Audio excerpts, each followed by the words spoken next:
आपने बहुत बार मूर्ति पूजन पर कई तरह की बातें सुनी होंगी। इस कंफ्यूजन को आज हम भगवत गीता के एक श्लोक से क्लियर करेंगे। जन्म कर्म च मे दिव्यम, अर्थात मेरा जन्म भी दिव्य है और मेरे कर्म भी दिव्य हैं। इसका अर्थ है कि भगवान इस संसार में दिव्य रूप से कहीं पर भी, किसी भी रूप में और किसी भी वस्तु से प्रकट हो सकते हैं। भगवान इस संसार में दिव्य रूप से कहीं पर भी प्रकट हो सकते हैं, जैसे कि श्री कृष्ण अवतार। प्रभु के ये अवतार मथुरा में कंस के कारागार में दिव्य रूप से हुआ। भगवान इस संसार में दिव्य रूप से किसी भी रूप में प्रकट हो सकते हैं, जैसे कि मत्स्य अवतार, मछली का रूप लेकर प्रभु दिव्य रूप से प्रकट हुए। भगवान इस संसार में किसी भी वस्तु से प्रकट हो सकते हैं, जैसे कि भगवान का नरसिंह अवतार, जो एक खंबे से दिव्य रूप से प्रकट हुए।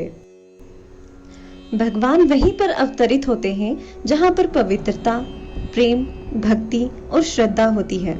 और इसीलिए कहा जाता है कि अगर आप अपने मन को पवित्र कर लें तो अपने अंदर भी भगवान की प्रेजेंस को फील कर सकते हैं। इसी तरह अगर कोई पूर्ण भक्ति और श्रद्धा से किसी भी प्रतिमा में मन लगा ले तो भगवान का अनुभव उसे उसी प्रतिमा में होने लगता है। भगवान दर्शन देने के लिए विवश हो जाते हैं, क्योंकि भक्त के वश में है भगवान। अब तक आपको समझ आ गया होगा कि मूर्ति पूजन की महिमा क्या है। आज कृष्ण जन्माष्टमी के पवित्र पर्व पर हम आपको श्री कृष्ण भगवान के जन्म से जुड़ी कुछ दिव्य तथा रोचक बातें बताएंगे। भगवान श्री कृष्ण जन्म के समय लंगोट पहने हुए थे। श्री कृष्ण के जन्म लेते ही उनके पिता वासुदेव की हथकड़ियां खुल गई और जेल में लगे सभी पहरेदार सो गए और जेल के 16 दरवाजे खुल गए।